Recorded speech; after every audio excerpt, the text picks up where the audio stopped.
नमस्कार दोस्तों.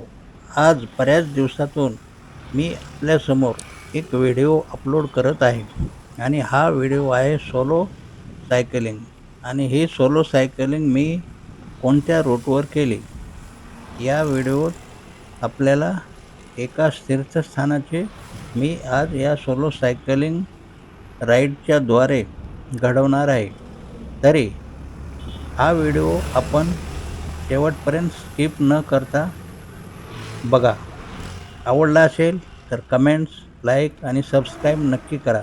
म्हणजे असेच मी आपल्यासमोर वेगवेगळ्या ठिकाणचे व्हिडिओ घेऊन आपल्याला दर्शन घडवेल.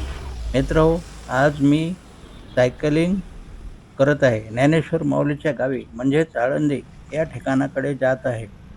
तेथे गेल्यावर आपल्याला त्या ठिकाणचे इंद्रायणी व मंदिराच्या बाहेर सर्व ठिकाणचे दर्शन घडविणार आहे. आता सध्या पावसाची कंडिशन असल्यामुळे इंद्रायणीचा पूर, महापूर आपल्याला या व्हिडिओमध्ये त्या पुराचे दर्शन घडणार आहे. आता सध्या मी देहू ते आळंदी या रस्त्याने सायकलिंग करत आहे आणि सकाळची वेळ असल्यामुळे रस्त्यावर ट्रॅफिक फार कमी आहे, रेलचेल कमी आहे. त्यामुळे सकाळची सायकल राईड ही फार चांगली असते. आपल्या शरीरासाठी पण चांगली असते. म्हणून मी सकाळीच सायकल राईड करतो. तरी माझी सायकल राईड कशा पद्धतीने आहे आणि कशी करायची असते ते पण आपण मला नक्की सुचवा. म्हणजे मी त्या पद्धतीने त्याचा अवलंब करून पुढे त्या टाईपने सायकल राईड करेन. आता मी आळंदीच्या जवळ पोहोचलो आहे. सध्या रिटर्न वारे असल्यामुळे आळंदीला पण खूप गर्दी आहे. लोक वारीवरून परत येत असताना परत ज्ञानेश्वर माऊलींचे दर्शन घेण्यासाठी आळंदीत येतात आणि दर्शन घेऊन ते परत त्यांच्या आपल्या गावी जात असतात. तसेच पुण्याकडून येणारे सिटी बस पण याच चौकात थांबत असतात. तरी आपल्याला हा व्हिडिओ कसा वाटला ते नक्की कमेंट करून सांगा. आता मी इंद्रायणी नदीच्या काठावरती पोहोचलो आहे. इंद्रायणीला सध्या महापूर आल्यामुळे नदीच्या एकदम जवळ जाणे शक्य नाही आणि ते आपण टाळायला पण पाहिजे. कारण अशा महापुरामध्ये अचानक पाणी ओढून कधी काहीही होऊ शकते. त्यामुळे मी लांबूनच इंद्रायणी नदीचा व्हिडिओ काढलेला आहे. हा इंद्रायणी नदीच्या अलीकडील तीरावरचा आहे. आता थोड्याच वेळाने मी याच ब्रिजवरून पलीकडच्या बाजूला जाऊन त्या ठिकाणचाही आपल्याला मी व्हिडिओ दाखवत आहे. तो पण कशा पद्धतीचा आहे ते आपण नक्की पहा आणि व्हिडिओ शेवटपर्यंत पहा. व्हिडिओ लांब मोठा आहे कारण या व्हिडिओमध्ये एवढं काही सर्व दाखवायचे म्हणजे व्हिडिओ मोठा होणारच. म्हणून आपण शेवटपर्यंत नक्की बघा. असे चांगले इंद्रायणीचे दर्शन आपल्याला होणे शक्य नाही. पावसामुळे इंद्रायणी खूप फुल भरलेली आहे. महापूर आलेला आहे. जेव्हा ज्ञानेश्वर माऊलीची पालखी इथून जाणार होती 8 जुलैला, त्यावेळीही असाच पूर आला होता आणि त्यानंतर तो पूर ओसरला. त्याच्यानंतर आता परत त्या नदीला महापूर आलेला आहे. त्या महापुराचे व्हिडिओ मी आपल्यासमोर काही टाकलेले आहे. तर या आपण नक्की पहा. त्या व्हिडिओमध्ये आपल्याला अशी भरलेल्या इंद्रायणीचे दर्शन होत आहे. या बाजूला गव्हर्नमेंटने सिक्युरिटी लावलेली आहे कारण नदीवर कोणालाही जायला अलाउड नाही आणि जायला नाही पाहिजे. पाण्याचा धोका होऊ शकतो. म्हणून आपण हे टाळायला पाहिजे आणि त्या लोकांना कोऑपरेट करायला पाहिजे. म्हणजेच आपली सेफ्टी हे आपण सांभाळायला पाहिजे. आणि आळंदीचे रिटर्न वारे असल्यामुळे बऱ्यापैकी आजही या ठिकाणी गर्दी आहे. लोक दर्शनासाठी आलेले आहेत. या ठिकाणी गाडी पार्किंग करण्यासाठी पण पार्किंगमध्ये फुल आहे असे मला पार्किंगवाल्यांनी सांगितले. आणि पार्किंग फुल असणारच, कारण आत्ताच नुकतीच आषाढी वारी झालेली आहे. वारी संपल्यावर बरेच वारकरी माऊलीच्या दर्शनासाठी परत येतात आणि या ठिकाणावरून नंतर ते आपापल्या गावी जातात. हे या ठिकाणची पार्किंग आहे. हे बघा, तुम्हाला पाहायला मिळेलच पार्किंगमध्ये कशा पद्धतीने गाड्या उभ्या आहेत. एकदम पार्किंग फुल आहे. पार्किंग फुल आहे म्हणजे मंदिरामध्ये पण खूप गर्दी आहे.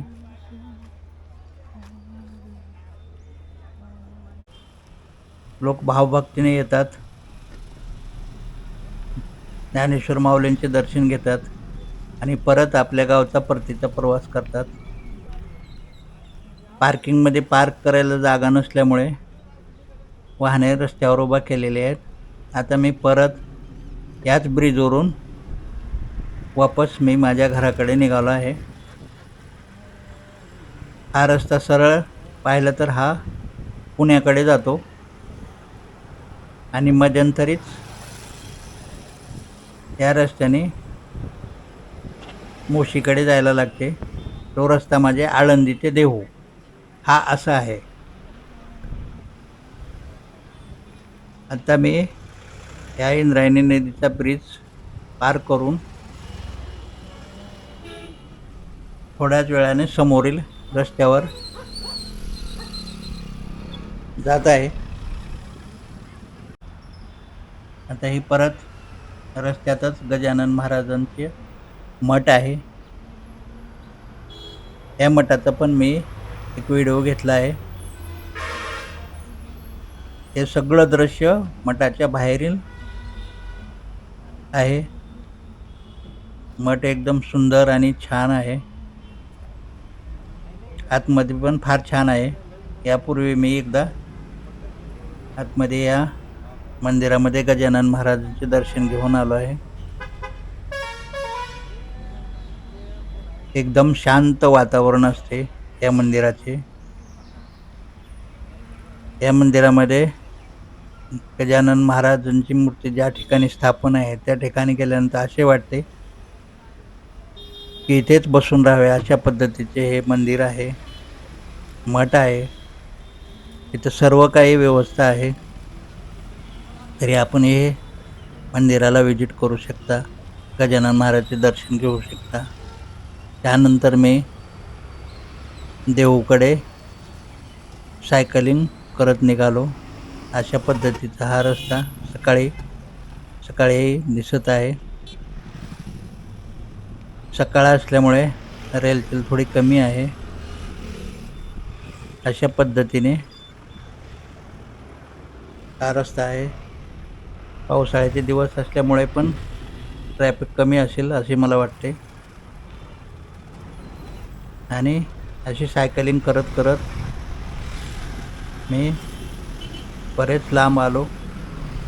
त्यानंतर रस्त्यातच